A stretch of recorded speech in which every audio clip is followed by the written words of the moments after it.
The 50-win Pacers and escape artist Pacers are one and the same. Another insane win for the Pacers here in Rocket Mortgage Fieldhouse. They get win number 50, and we have a lot to discuss on today's Locked On Pacers podcast.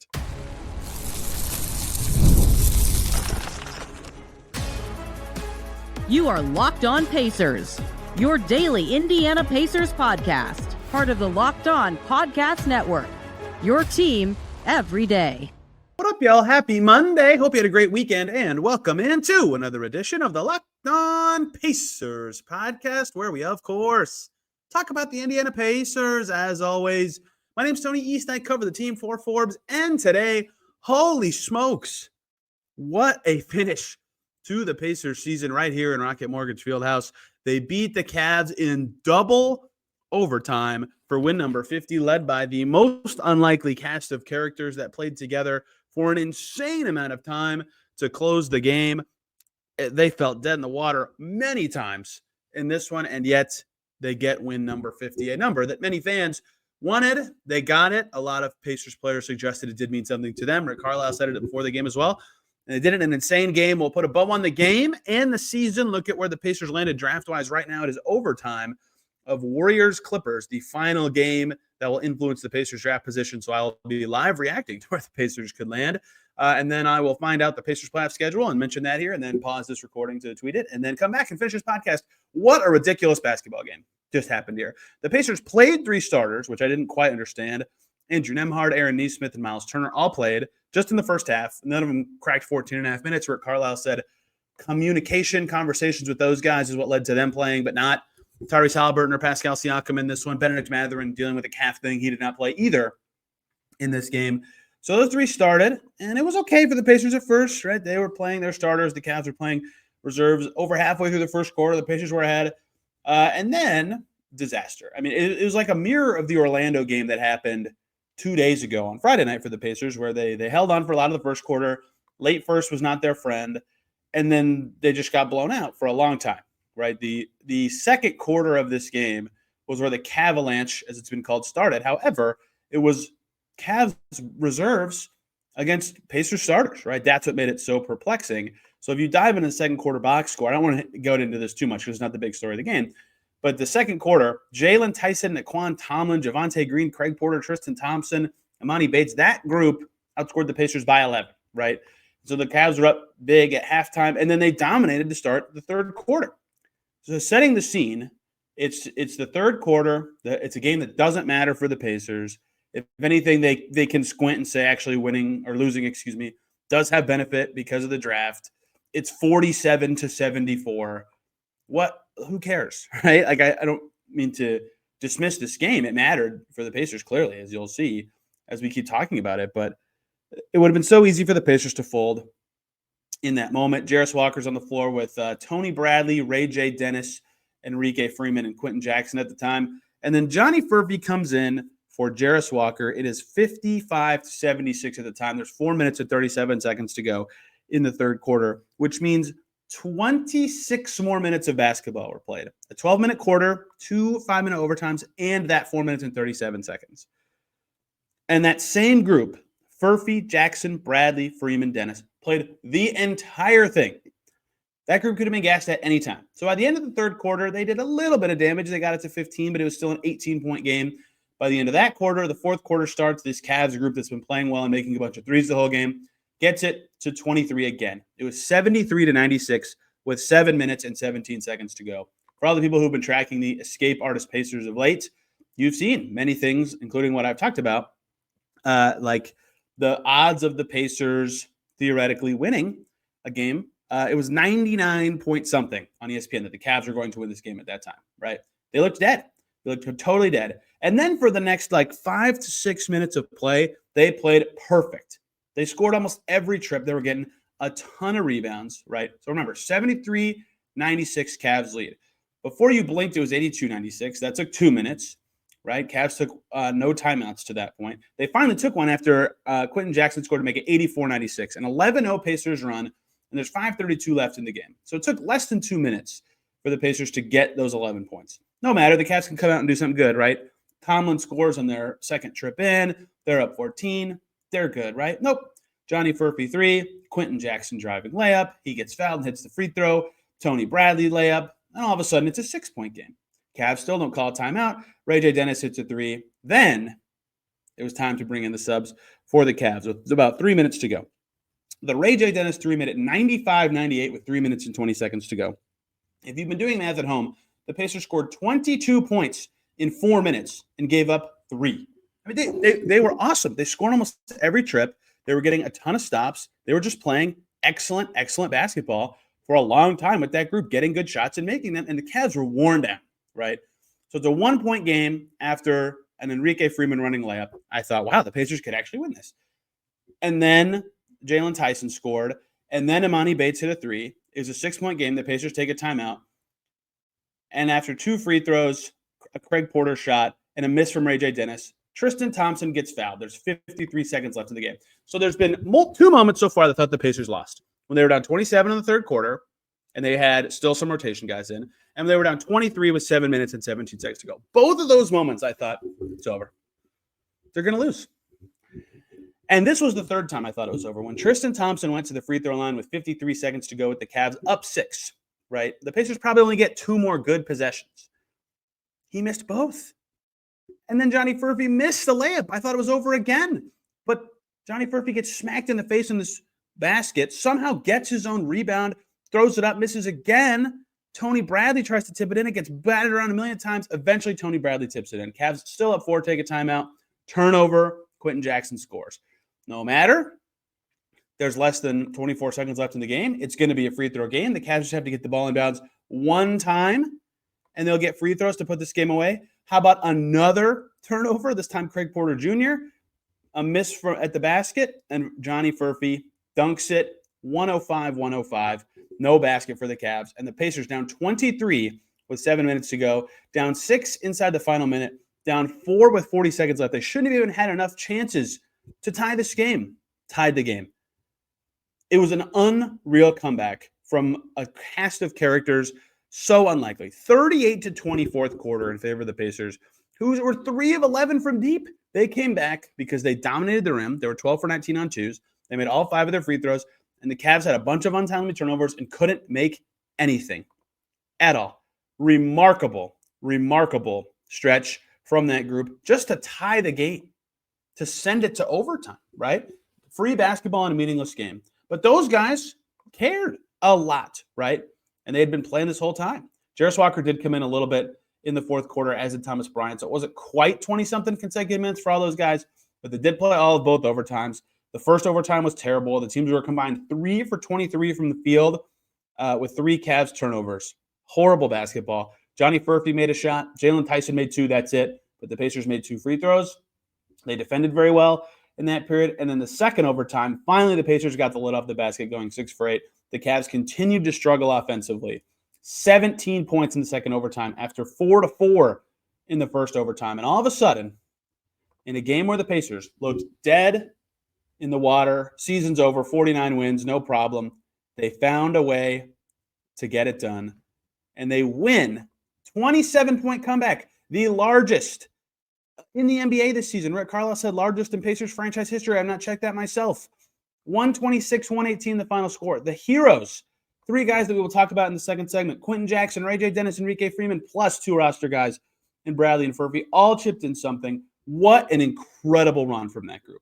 They made enough shots. They fought through a hellaciously bad stretch. The Pacers were 5 for 9 from 3, and then they were 5 for 26. They missed 17 in a row. The Pacers were getting their butts kicked until that group forced a bunch of turnovers. The Cavs finished the game with 21 turnovers. They finally made some threes. After being 5 for 26, they made 5 of their next 16. That's not like good, but it's good enough. They got to the foul line and made free throws. The Cavs missed 10 of them, leaving points on the board. And they had more energy than the Cavs in the overtime periods, which we'll talk about in just a second. When we talk about the spirits of this group. What a win for the Pacers to get win number 50. What a way to do it, right? That's the fun way to get to 50. The unlikely cast of characters sneaks it out, and the Pacers are headed to the first round as a 50-win team for the first time since 2013-14. It meant something to them. They got it done. You saw Andrew Nembhard hold up the numbers 50 with his hands on the broadcast. Exciting stuff for the Pacers. A lot of the two-way guys deserve praise here. It was their last game of the season. I will explain why coming up here on Locked On Pacers. Before we get to any of that, though, we need to talk about the great people over at Prize Picks. Basketball and hockey playoffs are heating up. There's no better way to turn your sports knowledge into real rewards than with Prize Picks. The easiest and most exciting way to play daily fantasy with Prize Picks. You simply pick more or less on at least 2 player projections, and you're in. You can even combine players across sports, basketball, hockey, baseball, and more for your chance to win up to 2,000 times your cash. This week, for example, Luka Doncic, more than 28 points, or Jason Tatum for more than 8 rebounds. In hockey, Connor McDavid for more than 1 goal, and Austin Matthews for more than 5 shots on goal. What you can love about Prize Picks is how easy it is to set your lineup in under 60 seconds. Prize Picks even runs cool promos like Taco Tuesday, where they discount player projections up to 25% for even more valuable payouts. Are safe, fast, and secure. Download the app today. Use the code LOCKEDONNBA to get $50 instantly after you play your first $5 lineup. That's code LOCKEDONNBA to get $50 instantly after you play your first $5 lineup. Prize Picks, run your game. We also need to talk about WayFair. Spring is here. That means it's home project season. Whether you're refreshing a room or tackling a full renovation, WayFair is the best kept secret for all things home improvement. From small updates like stylish cabinet hardware to major upgrades like new vanities, sinks, or outdoor lighting, WayFair has quality products for every budget. I just upgraded my bathroom and my deck with WayFair. The selection is incredible. They're free, and fast shipping makes everything so easy. No hauling away items from the store. I love that they have the top brands like GE and Moen at great prices. Shopping is seamless. You find exactly what you need to fit your space and style. WayFair makes home improvement easy. Get started now at wayfair.com. That's WAYFAIR.com. WayFair, every style, every home.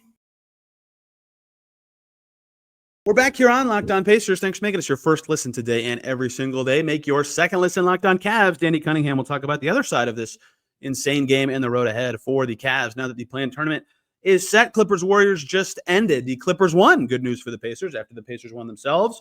So at 50-32, the Clippers, Pacers, Nuggets, and Lakers are all tied in the standings. That's 22 through 25 in the draft. A random drawing will determine that. I'll explain more on that in the third segment. What a day for the two-way players, man. Like, this is a cool story. I don't have a takeaway from this. I just think it's cool. Quenton Jackson, Ray J. Dennis, and Enrique Freeman, they all admitted in their post-game interview that they had a moment at some point during the day where they realized it's their last game of the season, right?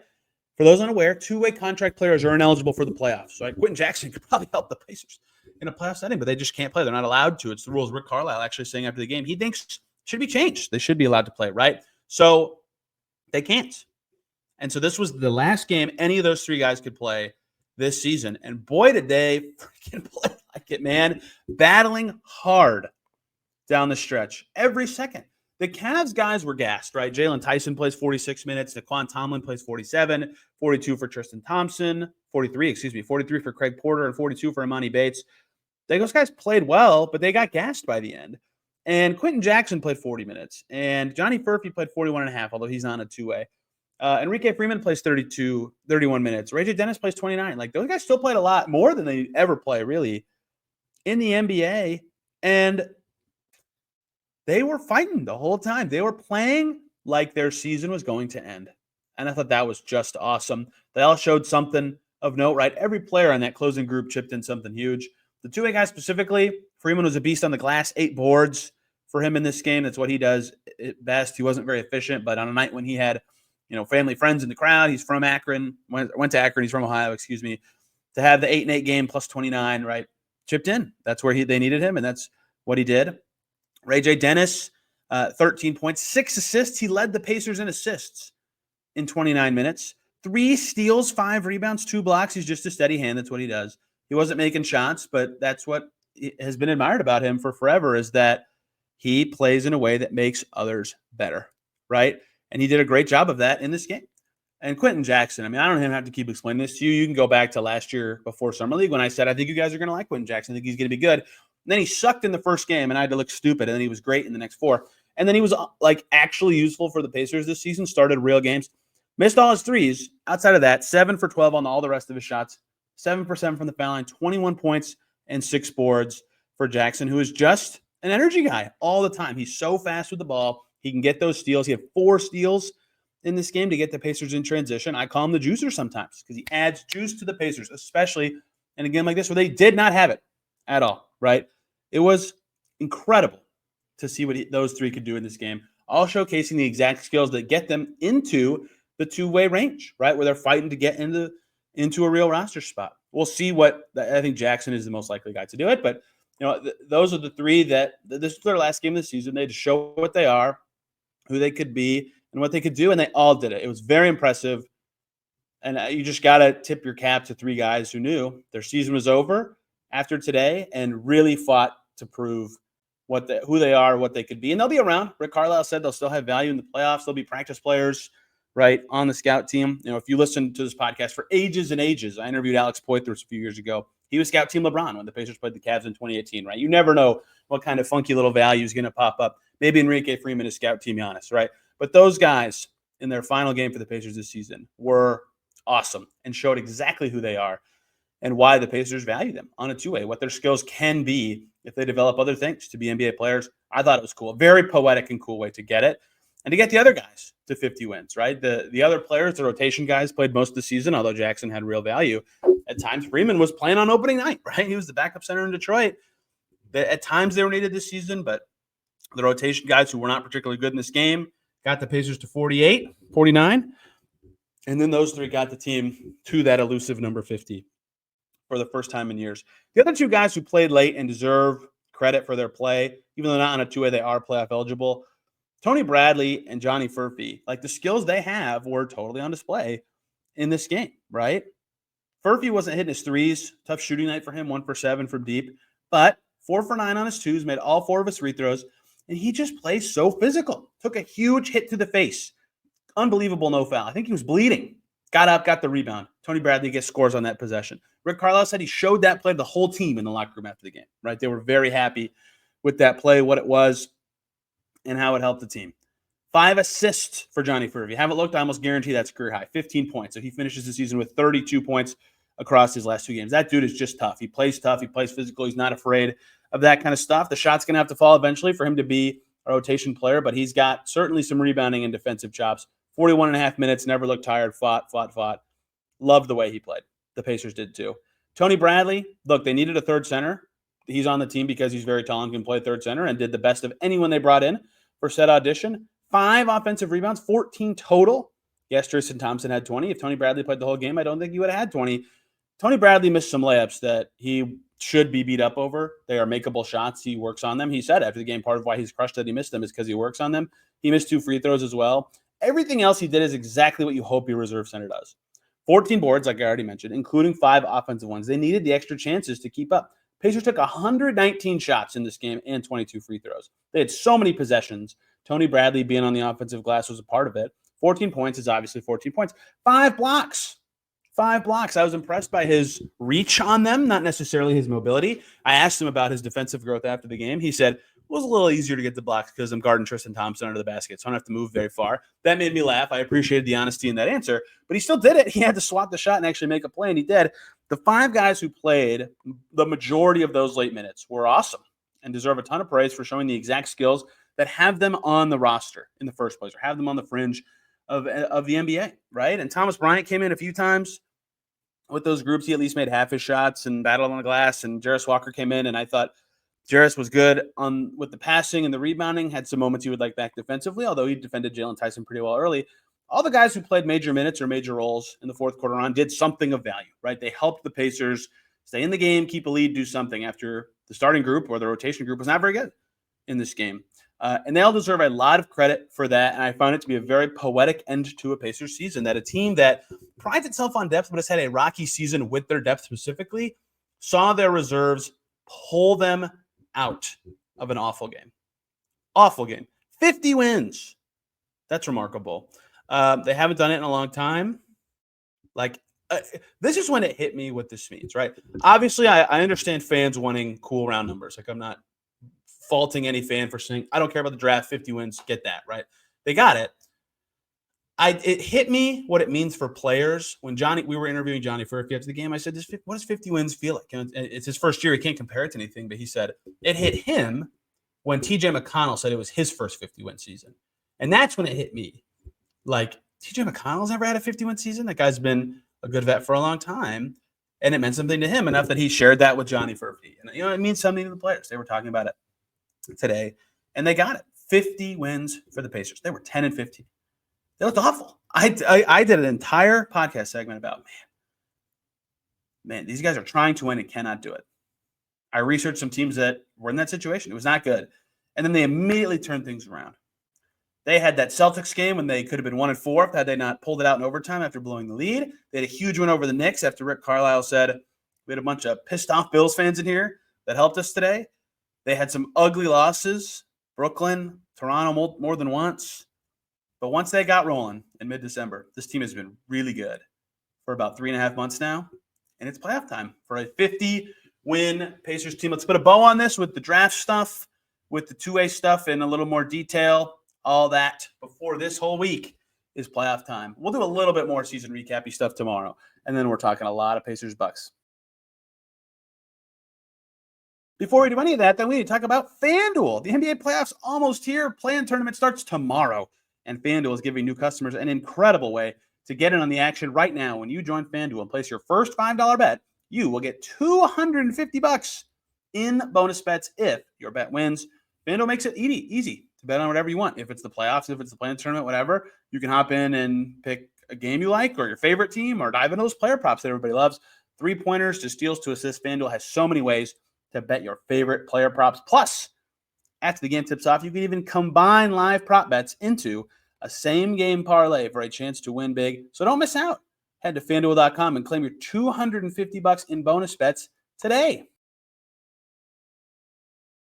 Back here on Locked On Pacers. Thanks for making us your first listen today and every single day your second listen. Man, a lot of games. The only one that mattered in the NBA, though, where both teams were trying to win, which is crazy, by the way, was Clippers-Warriors. So check out either of those for your second listen, or Locked On Colts. The draft is approaching. So lots to get to there. Bobby Marks now confirming the 22 through 25 tie. I said the teams that were tied, although every team but the Pacers has traded the pick. So it's really Pacers, Hawks, Magic, and Thunder that will be in the tie with the Pacers, even though the records are the Clippers, Nuggets, and Lakers. So that is the draft thing. The Pacers end up in that slot. Had they lost today, that's why I've been talking about this all week, that they could move up potentially 6 spots. Had they lost today, they would have been tied for 21st with Minnesota at 49 and 33 because of results in other games. Had the Warriors won, that they could have been as high as potentially 20, and they started the week tied for 25th with the Lakers. That's how I got the math of how far they could climb. Memphis lost too much for them to climb 6 spots, which was their maximum, but they were 1 game away from their own loss away from getting potentially higher. However, I think 50 wins, again, seeing what it meant to guys today, you can't take that away from them. And again, they could pick as high as 22. So how this works is just a random drawing between teams 22, 23, 24, and 25 that determines the order, right? So one of them will pick 22, and then they draw again, and that team picks 23. And then that order is determined, 1st through 4th. And then the inverse order happens in the second round. So if you get 22, you would then get 55. You'd go to the back of that second group, right? If you get 25, so you get screwed in the first round, you jump up to 52 in the second round. Every team will tell you they want 22, 55. That's the best. And then obviously 23, 24, and 25. So we'll see when the draft tiebreaker is. It's usually not too long after the season. The Pacers had one with the Wizards the year they were in the lottery and picked 1 spot ahead of the Wizards. Like, laugh at these tiebreakers all you want. The Pacers winning that tiebreaker over the Wizards, then they traded with the Wizards to get Jarris, and they got 2 second-rounders just by winning the drawing, right? Like, that's why these orders matter so much. I don't think people remember that detail of that trade very well.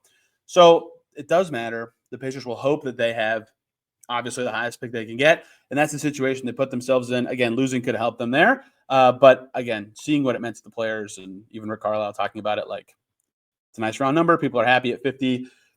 It's a goal some people set. I have no idea what the organization's specific goal number was, but Pacers, 50-win team. That is their draft reality.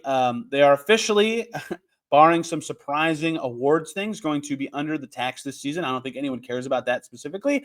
Let me tell you why you maybe should. If them ducking the tax this year and then feeling good about their playoff performance was a prerequisite for starting their tax clock next year and paying for their team, them ducking it this year could actually matter, right? If they're going to pay the tax this year, if they're going to pay the tax next year, ducking it this year would matter. So that's their finals on their Financials didn't end up making any last day moves, which no one expected or even talked about, but a lot of teams did make moves on the last day of the season. So the two-way contract thing, for example, last year, like Quenton Jackson, I saw him in MSG warming up all the time, right? Oscar Tshiebwe was around sometimes, all the time in the playoffs. Like, all the guys are around. The G League season's done, but they can't play. They're not playoff-eligible players. It's not because they've reached their maximum games or anything like that. They just aren't allowed to. It's the rules. It's basically just not my interpretation is the league doesn't want teams to abuse those as like extra roster spots, even though it's tricky because those guys have to be capped at a certain experience level. But no Quenton Jackson, no Enrique Freeman, no Ray J. Dennis for the playoffs. They're still on the Pacers roster, right? They're still getting paid. They're just not eligible to play in playoff games. The East bracket is fully set. The Pacers obviously will play the Bucks in the first round. The second round, they will play the Cavs or the winner of whoever the 8th seed is. So the way the plan works, for those unaware, again, this is not completely related to the Pacers because they are not in said play-in tournament, but the Hawks play the Magic Tuesday. The winner of that game is the 7th seed. The loser goes to play the winner of the 9-10 game, which is Heat versus Bulls. That game's Wednesday. So whoever wins between the Heat and Bulls plays the loser of Hawks Magic. The winner of that game gets the 8th seed and will play the Cavs in the first round. As someone who would like to drive everywhere in the playoffs and not get on a plane, I'm hoping the Bulls are the 8th seed so that even if a miracle happens and they upset the Cavs, I can drive to Chicago for the second round. You can root for whatever you want if it even matters to you. And that is the best Pacers season I have covered and the best Pacers season they've had since 2013-14 when they made the conference finals. Remarkable. Again, I went through all this, but like there were a lot of teetering moments of this season, right? They got a little lucky schedule-wise early in the season, right? And everybody remembered it at the time. And because a big talking point was, are they actually playing well, or was the schedule easy? If you don't remember, they had home games against New Orleans, Washington, Portland, and Detroit when they were on the edge of really, really falling in the standings. I believe at the time they were like 6-10 or like 5-11 or something, and then they got to 8-11, and they lost a bunch in a row before beating Chicago. Like they needed to win those games. Desperate need to beat bad teams early in the season. And then they come out of the plan and just destroy everybody and went on this major run in January. And it's just remarkable to see what this season became for the Pacers. I didn't think they had this level of turnaround in them. I thought they would be better than they started the season. Once Haliburton got going, the team got going, and now it's time for the playoffs and the Bucks. The Bucks should feel confident too. They closed the season winners of 8 in a row. Pat Connaughton was balling in their last game. They beat the Pistons in overtime. Giannis was playing well. They have a good team. They beat the Pacers 3 times. They will present some new challenges. We'll find out all about those this week, talking with Pacers players and coaches at practices throughout the week. It will be a different challenge than last year. And yet, I bet the Pacers are the favorites in the betting markets because they had a good season and they won 50 games. It's going to be remarkable. And it was a remarkable Pacers season that ends with an unreal win to cap off their season perfectly, right? Guys finding a way after a rocky start to a game. That's what the Pacers did all year. They won a bunch of these escape artist games. They do it once again. They head into the playoffs. Thank you guys so much for listening all season long. I love hosting this podcast, and I like doing it every day. And in the playoffs, for those who are new, we do it every day, including weekends. There is no gaps off for weekends, especially because it looks like the Pacers will play on the coming weekend, obviously. So this week, tomorrow, we'll wrap up the regular season with some chatter on awards. If we gave out Pacers awards, who would they be to? And then Tuesday onward is Pacers Bucks, playoff talk questions, all that stuff, with guests of various kinds, some who cover the Bucks, some who cover the Pacers, etc. And then in the series, as it evolves, guests will be there. I'll do the post-game breakdowns, usually by myself, maybe not always. So looking forward to that. But it would not be possible without you listening. So thank you very much. Again, tomorrow we'll do awards. I'll pick my own league award winners because I want to do that. And we'll put Pacers award winners for their regular season. Then Tuesday, the real games start. And we will start talking Pacers Bucks. Expect a crossover with Locked On Bucks later this week. Hope you guys enjoyed this episode. You can find me on Twitter and Blue Sky for more details on some of these two-way rules, picks, all sorts of stuff, at Tony R. East on both platforms. This podcast has an Instagram and Twitter account at Locked On Pacers in both places. See you guys very soon talking Pacers playoffs.